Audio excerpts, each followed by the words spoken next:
Bonjour à tous les jardiniers en herbe. Aujourd'hui, on se retrouve pour parler d'un sujet crucial pour la réussite de vos cultures, le substrat. Que vous soyez un jardinier confirme ou un débutant, choisir le bon substrat pour vos légumes est essentiel pour leur croissance et leur santé. Dans cette vidéo, je vais vous expliquer tout ce que vous devez savoir sur les substrats, les différents types de substrats, terreau, compost, fibres de coco, etc. Les caractéristiques à prendre en compte, drainage, aération, rétention d'eau, etc. Comment choisir le bon substrat en fonction de vos légumes et de votre type de culture? Comment préparer votre propre substrat à partir de matériaux naturels? Je vous donnerai également quelques conseils pratiques pour entretenir votre substrat et le garder en bonne santé. Alors, si vous voulez que vos légumes poussent comme des champions, restez avec moi jusqu'à la fin de la vidéo. Nacoso-recyclage 1. Le type de légumes que vous cultivez. Le meilleur substrat pour vos légumes dépendra du type de légumes que vous cultivez. Légumes racines. Les légumes racines, comme les carottes et les pommes de terre, ont besoin d'un substrat meuble et bien draine. Un mélange de terreau, de sable et de compost est un bon choix.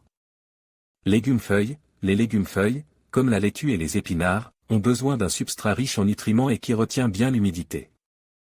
Un mélange de terreau, de compost et de fumier est un bon choix. Légumes fruits. Les légumes fruits, comme les tomates et les poivrons, ont besoin d'un substrat riche en nutriments et bien draine. Un mélange de terreau, de compost et de perlite est un bon choix. 2. Le pH du sol. La plupart des légumes préfèrent un sol légèrement acide, avec un pH entre 6 et 7. Vous pouvez tester le pH de votre sol à l'aide d'un kit de test disponible dans la plupart des jardineries. Si le pH de votre sol est trop élevé ou trop bas, vous pouvez l'ajuster en ajoutant de la chaux ou du soufre.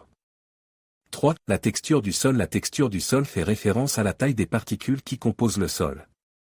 Un sol sablonneux est composé de grosses particules qui drainent bien l'eau, tandis qu'un sol argileux est composé de petites particules qui retiennent bien l'eau.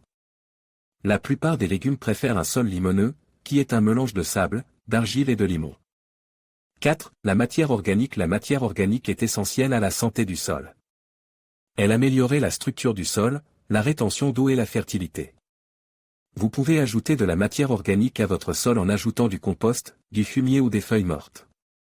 5. Le drainage. Un bon drainage est essentiel pour la plupart des légumes.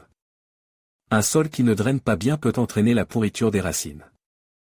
Si votre sol ne draine pas bien, vous pouvez l'améliorer en ajoutant du sable ou de la perlite. En conclusion, le meilleur substrat pour la culture des légumes est celui qui est adapté au type de légumes que vous cultivez, au pH du sol, à la texture du sol, à la matière organique et au drainage.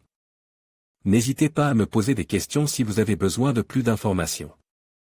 Commençons par le commencement. Qu'est-ce qu'un substrat? Tout simplement, c'est le support dans lequel vos légumes vont pousser. Il peut être composé de différents éléments, comme de la terre, du sable, de la tourbe, du compost, etc.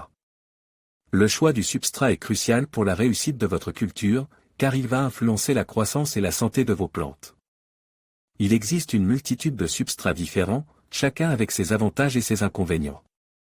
Voici quelques exemples. La terre, c'est le substrat le plus classique, mais il peut être lourd et compact, ce qui peut nuire au drainage.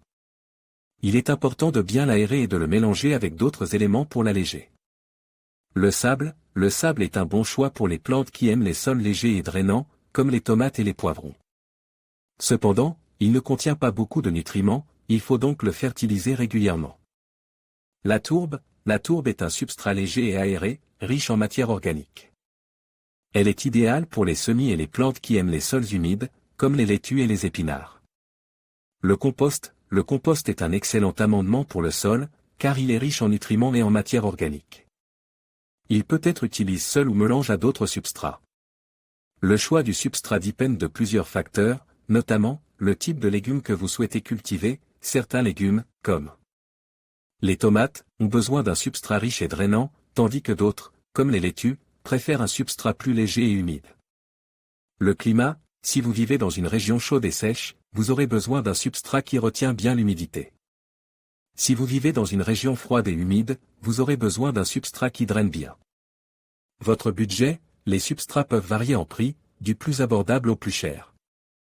Mélangez différents types de substrats, cela vous permettra de créer un substrat qui répond aux besoins spécifiques de vos légumes. Ajoutez du compost. le compost est un excellent moyen d'enrichir votre substrat en nutriments.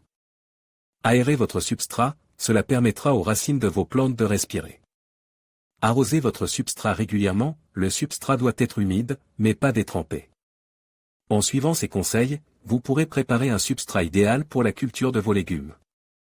N'hésitez pas à expérimenter pour trouver le substrat qui convient le mieux à vos besoins.